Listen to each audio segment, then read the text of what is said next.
With the first pick in the 2010 NFL Draft, the St. Louis Rams select quarterback Sam Bradford, University of Oklahoma. Those are the words that everybody's expecting NFL Commissioner Roger Goodell to say Thursday, April 22nd. That's right, only 7 more days until my favorite event of the entire year, the NFL Draft.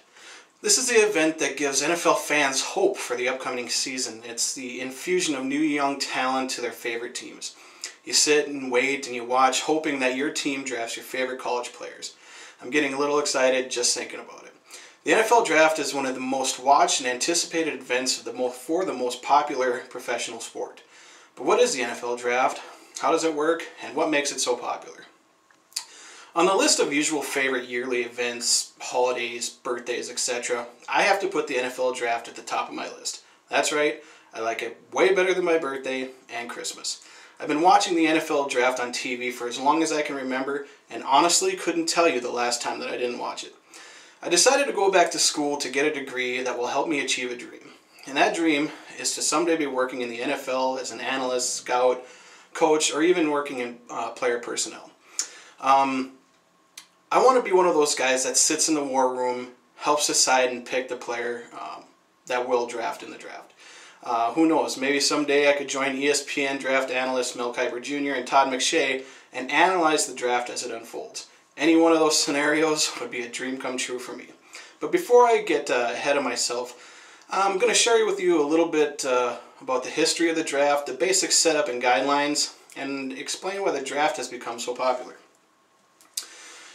The first draft took place in Philadelphia at the Ritz-Carlton, February 8, 1936. The Eagles drafted the first Heisman Trophy winner, Jay Berwanger, a halfback from the University of Chicago.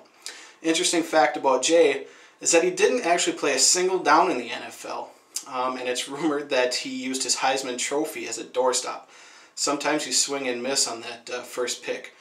The draft, however, wasn't nearly the spectacle then as it is now. In fact, the results of the first NFL Draft barely made the newspapers. Last page of the sports section. After bouncing around to different cities, hotels, and small conference centers, the draft found its home in New York City. The draft has taken place in New York since 1965, and Madison Square Garden had hosted the event for a number of years, but the NFL moved it in 2006 to the Radio City Music Hall in New York, and it's been there ever since. The draft usually takes place on the last weekend of April. This year, however, it'll be the first time the draft will be a 3-day event. The first round will be in prime time on Thursday, followed by the second round on Friday, or second and third rounds on Friday, and rounds 4 through 7 on Saturday. Now the basic setup of the draft is pretty simple. Each one of the 32 teams gets 7 draft picks, 1 for each round. Each round has a time limit in which you have to make your pick. Round 1 gets 10 minutes, round 2 gets 7, and rounds 3 through 7 get 5. The draft order is arranged by how well you did the previous year in the regular season. The first 20 picks are slotted by regular season records from worst to first. So the worst record gets the first overall pick.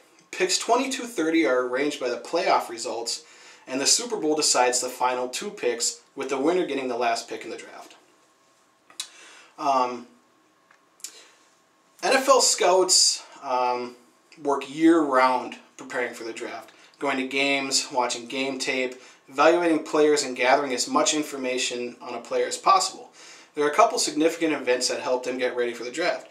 The first events are college all-star games and the Senior Bowl. These games give NFL personnel their first up-close and personal look at the players. These games are also coached by NFL coaches, so you can see how these college kids react to pro coaches. The next event has become a bit of a spectacle all in itself, the NFL Scouting Combine. The Combine is a 3-day showcase occurring every year at the end of February in Indianapolis at Lucas Oil Stadium, the home of the Colts. It's by invitation only, and this is where college football players perform physical, mental tests in front of the NFL coaches, general managers, and scouts. With increasing interest in the NFL Draft, the Scouting Combine has grown in scale and significance, allowing personnel directors to evaluate upcoming prospects in a standardized setting, and is now actually televised on the NFL Network. Some of the tests and evaluations that are conducted at the combine are the 40-yard dash, the bench press at 225 pounds, vertical jump, broad jump, 20-yard shuttle, 3-cone drill, and some position-specific drills, as well as interviews, physical measurements, injury evaluations, and stuff like that. Drug screening. They also conduct the Cybex test, which is a test of joint movement, and the Wonderlic.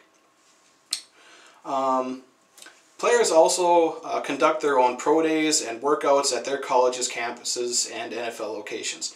They typically do a lot of the same tests that are conducted at the combine, but for a much smaller audience. As it gets closer to draft day, players hold individual workouts with the teams that want to take a little closer look at them just before the draft. These workouts give you a little closer look at whom your team is deciding on drafting. People love their football. Whether it's high school, college, arena league, or the NFL. Football is the most popular and most watched sport in the U.S. The NFL offseason has become almost as popular as the regular season to us diehard football fans. And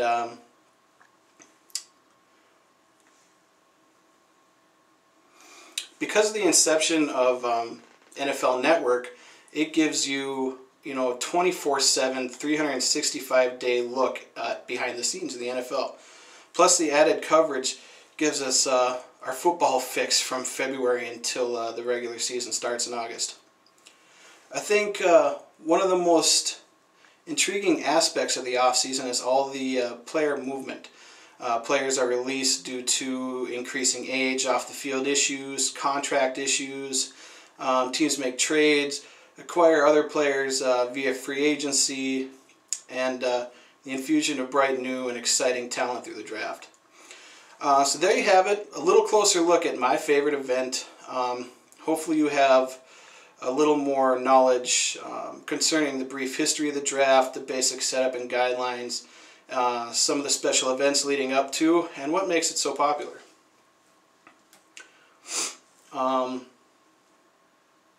Now I'll leave you with my what we call mock draft of the first 10 picks of the 2010 NFL Draft.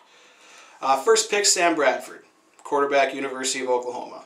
Second pick for Detroit, Ndamukong Suh, defensive tackle, University of Nebraska. Number 3, Tampa Bay, Gerald McCoy, defensive tackle, University of Oklahoma. Number 4, Washington Redskins, Russell Okung, left tackle, Oklahoma State University. And number 5, my Chiefs, take Eric Berry, safety, University of Tennessee. Number 6, Seattle, Trent Williams, left tackle, University of Oklahoma. Number 7, Cleveland Browns, Joe Hayden, cornerback, University of Florida. Number 8, Oakland Raiders, Brian Bulaga, left tackle, University of Iowa. Number 9, Buffalo Bills, Jimmy Clausen, quarterback, Notre Dame. And number 10, Jacksonville Jaguars, Derek Morgan, defensive end, Georgia Tech. See you guys, let's see how I did in a week, and enjoy the draft.